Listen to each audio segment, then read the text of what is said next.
Dear student, आज की इस वीडियो में जो हम न्यूमेरिकल को सोल्व करने जा रहे हैं बेटा वो यूपी बोर्ड में 2024 में 2 नंबर में पूछा गया था। तो बेटा ये न्यूमेरिकल आपका 2024 में पूछा गया है और बेटा ये न्यूमेरिकल आपकी एनसीईआरटी का दूसरे यूनिट का 17वें क्वेश्चन का थर्ड पार्ट है। तो इस न्यूमेरिकल को तो हम सोल्व करेंगे और इसी से रिलेटेड जो एनसीईआरटी की अभ्यास के 17वें क्वेश्चन के बचे हुए पार्ट हैं वो मैं आपको दूंगा, आप उन्हें खुद से सोल्व करना। तो इस न्यूमेरिकल को बहुत ध्यान से समझते हुए उतारना और याद करना, क्योंकि आपको इसी से रिलेटेड न्यूमेरिकल भी करने हैं। तो चलिए फिर कॉपी और पेन निकाल लीजिए और सोल्व करते हैं आज का अपना ये न्यूमेरिकल। हमें दिया है क्या फेरिक आयन द्वारा ब्रोमाइड आयन का ब्रोमीन में ऑक्सीकरण संभव है, और ये हमें दे दिए उसने मानक इलेक्ट्रोड विभव या कह सकते हो मानक अपचयन विभव आपको यहां पर दे रखे हैं। चलिए फिर इसका हम करते हैं सॉल्यूशन, बोले तो हल। बहुत ध्यान समझो भाई, जैसे उसने कहा हम ऐसे यहां पर एक रिएक्शन बना देते हैं। उसने कहा फेरिक आयन, बेटा याद रखो कि Fe पर जब 3 पॉजिटिव चार्ज होते हैं, Fe ट्रिपल पॉजिटिव होता है तो इसे बोलते हैं फेरिक। ब्रोमाइड आयन का ब्रोमीन में ऑक्सीकरण, इससे क्या बन गया ब्रोमीन। तो बेटा देखो Fe ट्रिपल पॉजिटिव से क्या बनेगा सर, Fe डबल पॉजिटिव। देखो ट्रिपल पॉजिटिव वाले को क्या नाम बताया सर, फेरिक, और डबल पॉजिटिव वाले को कहते हैं बेटा फेरस। फेरिक फेरस, और ब्रोमीन से बन जाएगा, वो ब्रोमाइड से बन जाएगा Br2, बोले तो ब्रोमीन। बैलेंस के लिए यहां पर 1/2 बोले तो हाफ लगा दो। हम क्या देख रहे हैं, पहले इस रिएक्शन को समझिए।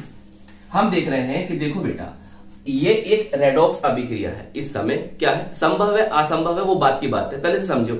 ये एक रेडॉक्स अभिक्रिया है। रेडॉक्स रिएक्शन किसे कहते हैं, जिसमें ऑक्सीकरण बोले तो ऑक्सीडेशन और अपचयन बोले तो रिडक्शन।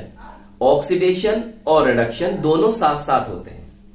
हम कैसे पहचानेंगे सर, बेटा देखो इस पर चार्ज कितने हैं सर, +3। इस पर चार्ज कितने हैं सर, +2। चार्ज क्या हो रहे हैं सर, घट रहे हैं। तो जहां चार्ज घट रहे होते हैं वहां पर हो रहा होता है रिडक्शन। तो इसका इसमें क्या हुआ है सर, रिडक्शन हुआ है, बोले तो अपचयन हुआ है। सही, क्या हुआ है, अपचयन हुआ है। अब तुम देखो यहां पर माइनस के हैं और यहां पर कोई चार्ज नहीं है, तो यहां पर माइनस का है और यहां चार्ज नहीं है, तो एक तरह से कह सकते हो कि यहां पर हो रहा है ऑक्सीडेशन, बोले तो ऑक्सीकरण। बताओ इतनी बात समझ में आई या नहीं आई। अब इस सवाल को आगे बढ़ाते हैं और एक रिलेशन हम जानते हैं। क्या जानते हैं, ब्लैक पेन उठाइए और लिखिए E0 सेल, इंग्लिश में भी लिख सकते हो E0 cathode minus E0 anode. सही, और इसे बॉक्स में बंद कर दो। बताइए सही है। ये एक रिलेशन होता है, ये हमारा सूत्र है, हमारा फॉर्मूला है। अब देखो कैथोड पर क्या होगा और एनोड पर क्या होता है। हम जानते हैं कैथोड पर होता है अपचयन बोले तो रिडक्शन, और एनोड पर होता है ऑक्सीडेशन बोले तो ऑक्सीकरण। इस पर होता है अपचयन और इस पर होता है क्या, ऑक्सीकरण। तो चलिए अब वैल्यू रखिए, वैल्यू रखिए। बेटा अपचयन किसका हुआ सर, Fe ट्रिपल पॉजिटिव से Fe डबल पॉजिटिव में, और इसकी वैल्यू कितनी दे रखी है सर, हमें दे रखी है 0.771। कहीं कहीं आपको ना 0.77 भी लिखा मिल सकता है, तो 0.77 भी लिखा मिल सकता है या 0.771 वोल्ट। सही है, 2024 में तो ऐसे लिखी हुई आई थी वैल्यू।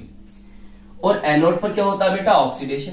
सर ऑक्सीडेशन, बेटा इसका इसमें हुआ नहीं हुआ, इसकी वैल्यू ये है, रख दो।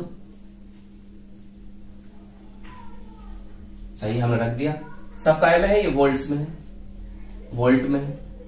जब आगे सोल्व करो कितना बनेगा, -0.319 वोल्ट। ये होगा ई सेल। वैद्युत वाहक बल ईएमएफ। अब हम जानते हैं कि ये रिएक्शन, ये अभिक्रिया संभव है या असंभव। बहुत ध्यान से समझना। देखो, अभिक्रिया केवल तब संभव होगी जब सेल अभिक्रिया का वैद्युत वाहक बल, बोले तो ईएमएफ, जिसे कहते हैं इलेक्ट्रोमोटिव फोर्स, धनात्मक होगा। कैसा होगा? पॉजिटिव होगा, धनात्मक होगा।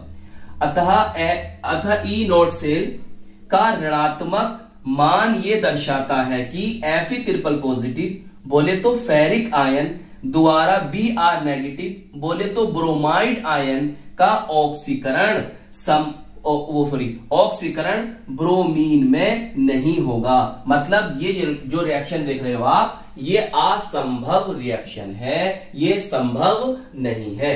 आप देख रहे थे Fe ट्रिपल पॉजिटिव जो है, Fe डबल पॉजिटिव में क्या हुआ? अपचयित हुआ, रिड्यूस्ड हुआ। ऐसे ही Br नेगेटिव बोले तो ब्रोमाइड आयन Br2 में क्या हुआ? ऑक्सीकृत हुआ, ऑक्सीडाइज्ड हुआ।